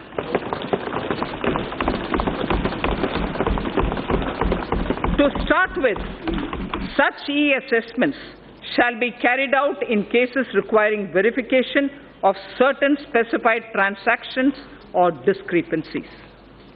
Cases selected for scrutiny shall be allocated to assessment units in a random manner, and notices shall be issued electronically only by a central cell without disclosing the name, designation or location of the assessing officer.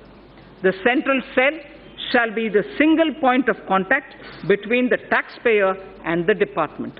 This new scheme of assessment will represent a paradigm shift in the functioning of the income tax department.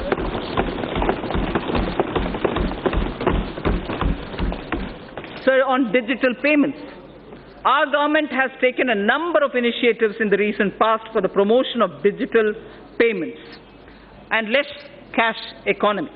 To promote digital payments further, I propose to take a slew of measures to discourage the practice of making business payments in cash. To discourage the practice of making business payments in cash, I propose to levy TDS, tax deduction at source, of 2% on cash withdrawal exceeding 1 crore in a year from a bank account. I'll repeat this.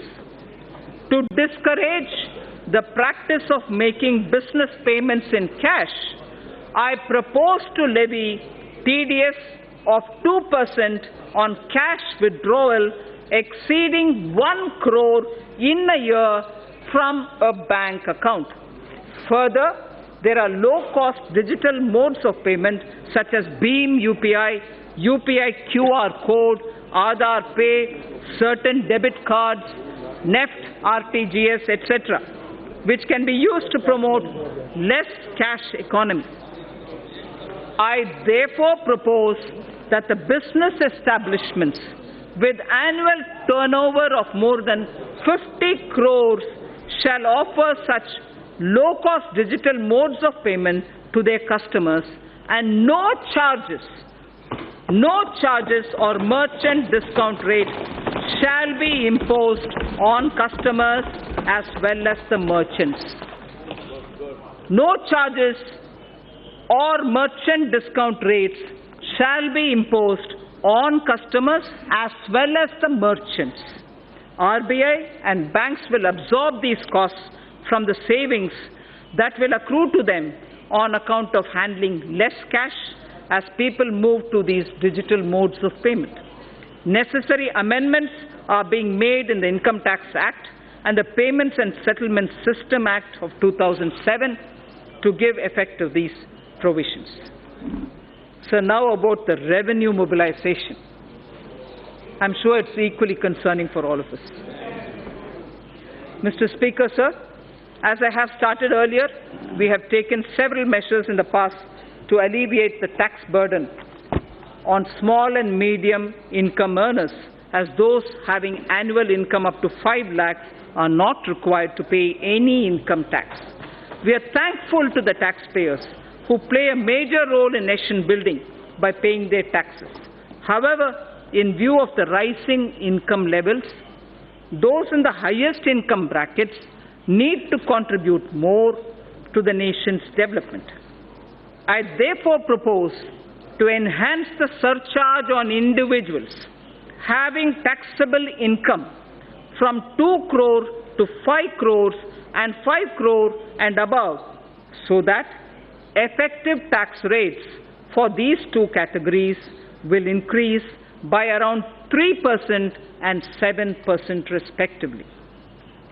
So the other measures, I also propose to simplify the tax law to reduce genuine hardships being caused to taxpayers, which include enhancing threshold of tax for launching prosecution for non-filing of returns and exempting appropriate class of persons from the anti-abuse provision of Section 50CA and Section 56 of the Income Tax Act. So the indirect taxes. Now coming to indirect taxes, sir. We are aware that the landscape has changed significantly with the implementation of the GST. In every sense, this has been a monumental reform. In every sense, this has been a monumental reform, center and states coming together and agreeing to pool in their sovereign power of taxation for common good of the country was unprecedented. 17 taxes and 13 cesses became one tax. Multitude of rates instantly became 4. Almost all commodities saw rate reduction. Tens of returns were replaced by just one. Taxpayers' interface with tax departments got reduced. Border checks got reduced and eliminated in many cases. Goods started moving freely across states, which saved time and energy. A truck started doing two trips in the same time in which it was doing one. Thus, dream of one nation, one tax, one market was realized. The GST Council deserves all the credit for this. Sir, in the initial phase, GST witnessed certain teething problems. This was natural considering the scale of the reform. However, the Council, the Centre and the states proactively worked to resolve these issues. GST rates have also been reduced significantly, where relief of about 92,000 crores per year has been given. We should not lose sight of this fact when judging the performance of the GST. The details are given in the annexure. We are further simplifying the GST processes. A simplified single monthly return is being rolled out. Taxpayer having annual turnover of less than 5 crore shall file only quarterly returns. Free accounting software for return preparation has been made available to small businesses. A fully automated GST refund module shall be implemented. Multiple tax ledgers for a taxpayer shall be replaced by just one. It's also proposed to move an electronic invoice system wherein invoice details will be captured in a central system at the time of issuance. This will eventually be used to pre-fill a taxpayer's return. There will be no need for a separate e-way bill. Its rollout would begin from January 2020. Electronic invoice system will significantly reduce the compliance burden. Sir, on the customs side, my proposals are driven with the objective of securing our borders, achieving higher domestic value addition through Make in India, reducing import dependence, protection to MSME, and promoting clean energy, curbing non-essential imports, and correcting inversions. Defense has an immediate requirement of modernization and upgradation. This is a national priority. For this purpose, import of defense equipment that are not being manufactured in India are being exempted from the basic customs duty. Make in India is a cherished goal, is being increased on items such as cashew kernels, PVC, vinyl flooring, tiles, metal fittings, mountings for furniture, auto parts, certain kinds of synthetic rubber, marble slabs, optical fiber cable, CCTV camera, IP camera, digital and network video recorders, and so on. Also, exemptions from customs duty on certain electronic items which are now being manufactured in India are being withdrawn.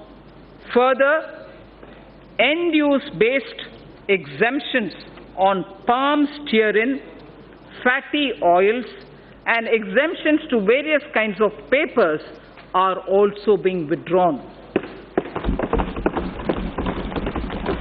To encourage domestic publishing and printing industry, 5% customs duty is being imposed on imported books. To further promote domestic manufacturing, customs duty reductions are being proposed on certain raw materials and capital goods. These include certain inputs of CRGO sheets, amorphous alloy ribbon, ethylene dichloride, propylene oxide, cobalt matte, naphtha, wool fibers, inputs for manufacture of artificial kidney and disposable sterilized dialyzer, and fuels for nuclear power plants. To further incentivize e-mobility, customs duty is being exempted on certain parts of electric vehicles. Customs duty is also being exempted on capital goods required for manufacture of specified electronic goods. So the export duty is being rationalized on raw and finished leather to provide relief to this sector.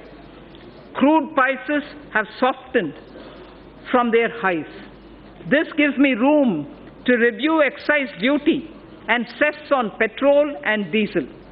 I propose to increase special additional excise duty and road and infrastructure cess, each one by 1 rupee a litre on petrol and diesel.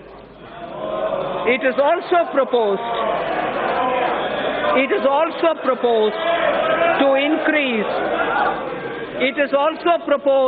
to increase custom duty on gold and other precious metals from 10% to 12.5%. It is also proposed to increase custom duty on gold and other precious metals from 10 to 12.5%. Tobacco products and crude attract national calamity and contingent duty.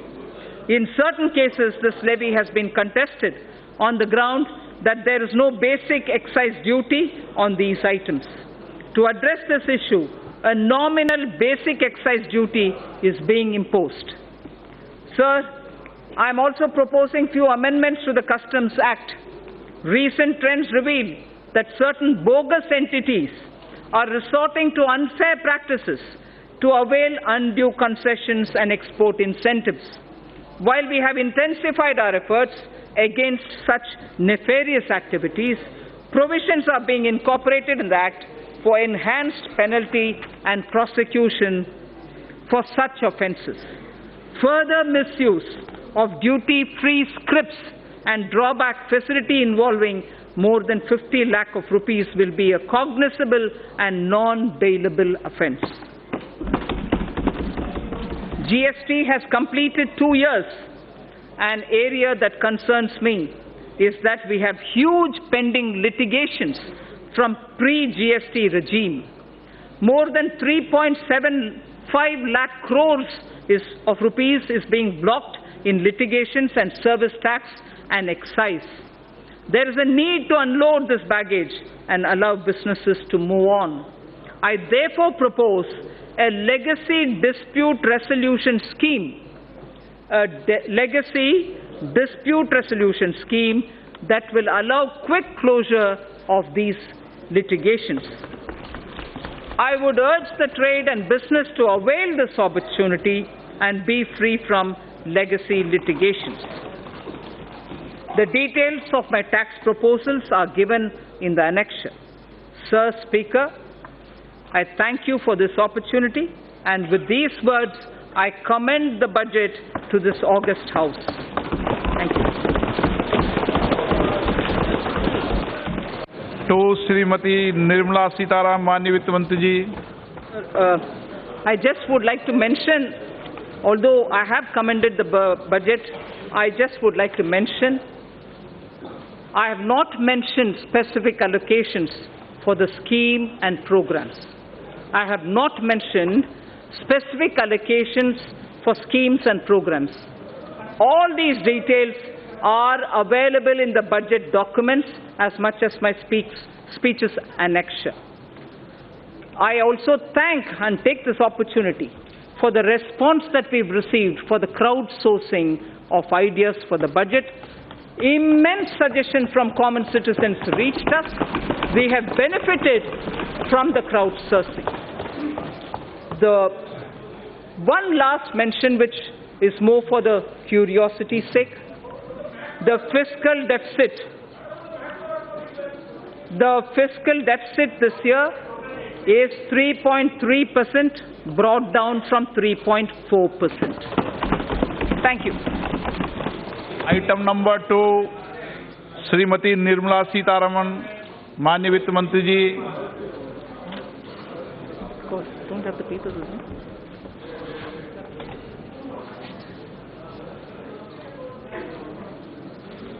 Sir, with your permission, I rise to lay on the table the statements regarding medium-term fiscal policy, fiscal policy statement, and the macroeconomic framework statement under Section 3, Subsection 1 of the Fiscal Responsibility and Budget Management FRBM Act 2003.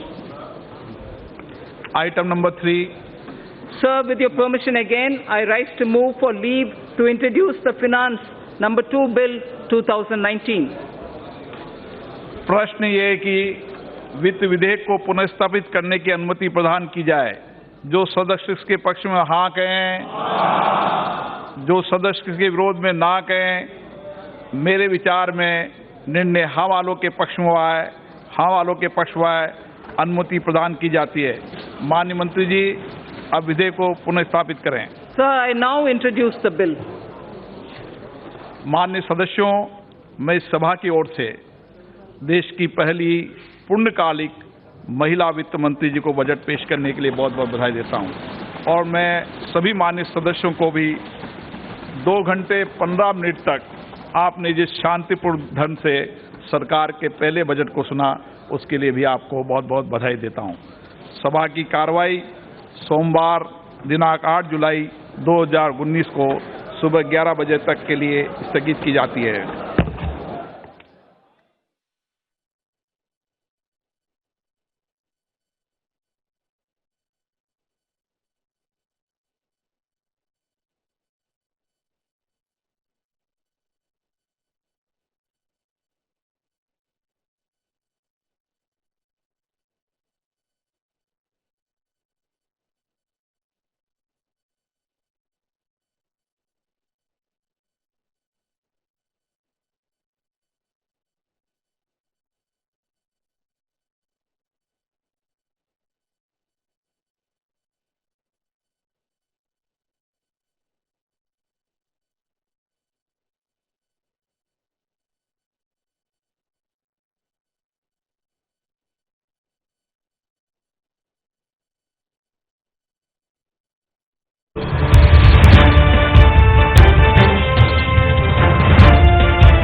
पापा ये क्या कर रहे हैं? मेरा bill pay कर रहा हूँ। आपने टोटल के नीचे वाला कॉलम चेक किया? वो सर्विस चार्जेस हैं। पापा ये लोगों की गलतफहमी है कि ये कोई सरकारी टैक्स है, समझा नहीं? पापा सर्विस चार्जेस पे करने के लिए आपको कोई फोर्स नहीं कर सकता। ये अनफेयर ट्रेड प्रैक्टिस है। क्या? अगर आप भी ऐसी अनफेयर ट्रेड प्रैक्टिस के शिकार होते हैं तो आप कंज्यूमर फोरम में शिकायत कर सकते हैं।